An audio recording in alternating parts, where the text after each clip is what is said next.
E aí galera, beleza? Aqui é o professor Fernando e hoje vamos dar continuidade a mais uma aula de História de Goiás. Logo depois da nossa vinheta.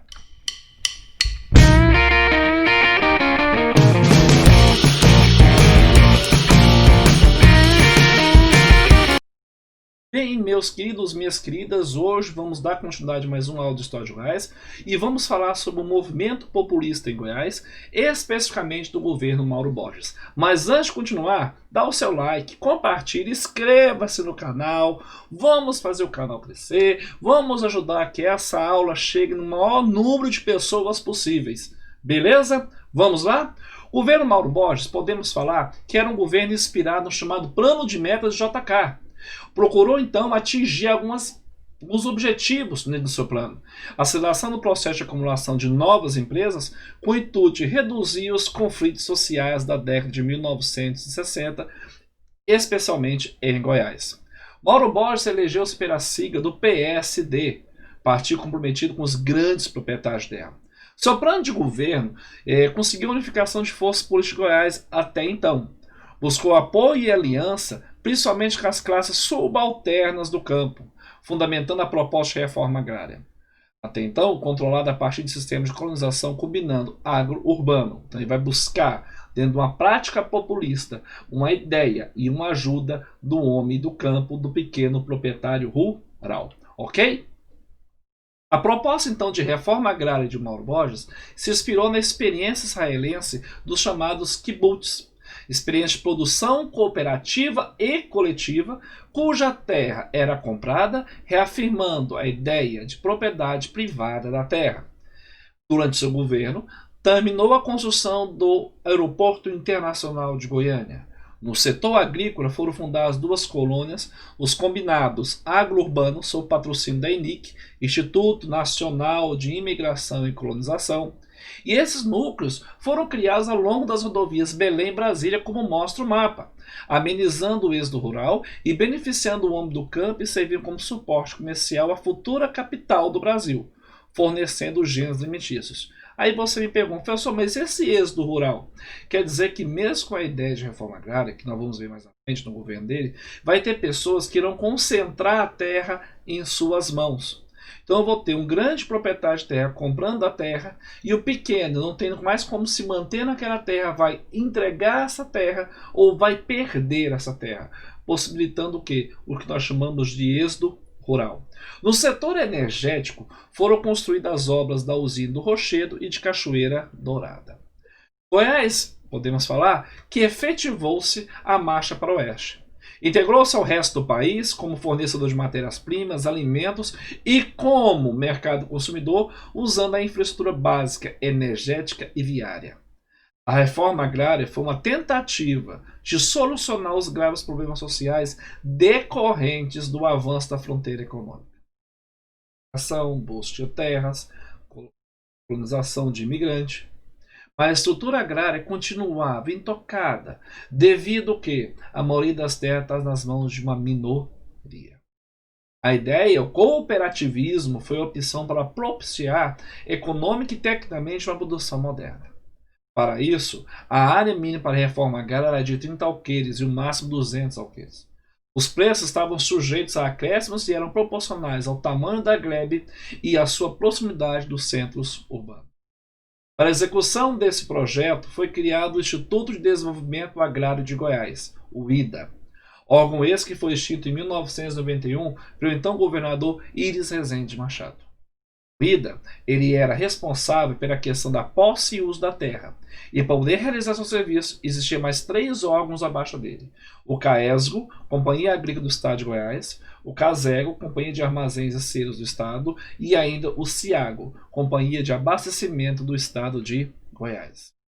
Com essa infraestrutura mínima, foram criados combinados agro-urbanos de Arraiais, o núcleo de colonização Bernardo Saião, instrumentos efetivos da reforma agrária em Goiás, como mostra a imagem. Algumas cidades, algumas vilas, municípios irão surgir através disso. O programa de combinados vai ser extinto assim que Mauro Borges é destituído pelos militares.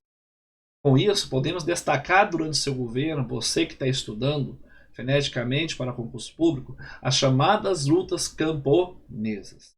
A distribuição morosa das terras e o retardamento do programa da reforma agrária vieram convulsionar as classes subalternas do campo. Os inúmeros problemas sociais acumulados nos governos anteriores e impossíveis de ser resolvidos a curto prazo levaram então os trabalhadores a questionar em âmbito nacional a repartição dos ganhos do crescimento econômico. Eu sou um pequeno proprietário de terra, eu pago o meu imposto, eu trabalho. Só que aí o grande vem e tem aí os lucros e ganha sobre mim. E consegue as melhores terras. É justo. É essa a linguagem. Não estou defendendo bandeira aqui não. Essa é a linguagem histórica da luta pela terra e como é que ela é apresentada. A função do historiador é te apresentar aquilo que a história está observando. Não expressar a sua opinião. Ok? A partir de 63, então, cresce a organização política e a luta dos trabalhadores por melhores salários, melhores condições de vida e reforma agrária radical. Uma dessas lutas camponesas que ocorreram no estado de Goiás se deu a âmbito nacional. Ela foi conhecida como a Revolta de Formoso e Tromba. Okay? O governo Mauro Borges foi o primeiro a desenvolver, então, apesar dos conflitos, um plano global que contemplou todas as áreas do desenvolvimento econômico do estado de Goiás. O planejamento então econômico abrangeu áreas de agricultura e pecuária, atingia a área de energia elétrica, transporte e comunicação, educação e cultura, saúde e assistência social, levantamento do potencial de recursos naturais como a mineração e até mesmo o turismo de Goiás. As principais autarquias criadas no seu governo foram a CERN, Consórcio de Empresas de Radiodifusão e Notícias do Estado, a chamada OSEGO, Organização de Saúde do Estado de Goiás, EFORMAGO, Escola de Formação de Operadores de Máquinas Agrícolas do Estado de Goiás, a CAIXEGO, Caixa Econômica do Estado de Goiás, o IPASGO, Instituto de Previdência e Assistência do Estado de Goiás, SUPRAM, Superintendência do Plano de Obras, ESEFEGO, Escola Superior de Educação Física do Estado de Goiás, CEPAI, Centro Penitenciário Agrícola Industrial do Estado de Goiás, IDAGO, Instituto de Desenvolvimento Agrário do Estado de Goiás, DERGO, Departamento de Estradas de Rodagem do Estado de Goiás. Alguns deles você já conhece, já ouviu falar, ou já viu seu tio ou seu avô mencionar. Já não existe alguns órgãos desses. Ok?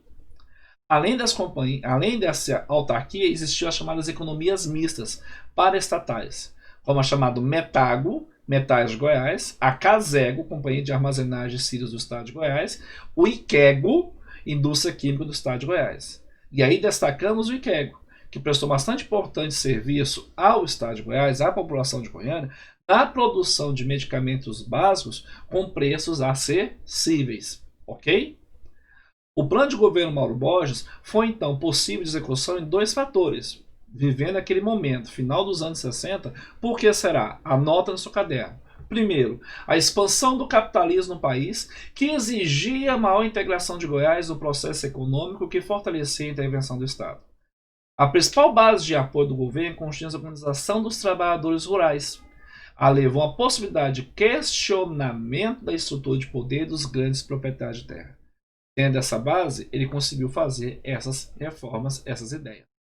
Tentou colocar o Estado a serviço do interesse comum, o que conflitava com interesses dominantes na medida em que esses impediam. O golpe militar que atingiu o governo em 64 impediu então de levar em frente algum desses avanços e alguma dessas ideias do governo Mauro Borges. As consequências do governo mais imediatas foram a criação de novos empregos, melhoria da ciência educacional e sanitária, a criação de uma infraestrutura para projetos industriais, eletricidade e agropecuários. Não se engane, Mauro Borges é populista. Vai tentar também agradar o grupo que está chegando no poder. Só que isso não vai acontecer. Mauro Borges foi deposto pelo golpe militar e as bandeiras de reforma agrária e democracia. Outro assunto que iremos falar. A grande questão da história do Brasil é: a ditadura militar foi boa? Foi ou não foi? A ditadura militar beneficiou quem? Pequeno proprietário ou grande proprietário? Fica a dica. Aqui é o professor Fernando, canal História Fácil. Dá o seu like, compartilhe e inscreva-se. Até a próxima aula. Fui!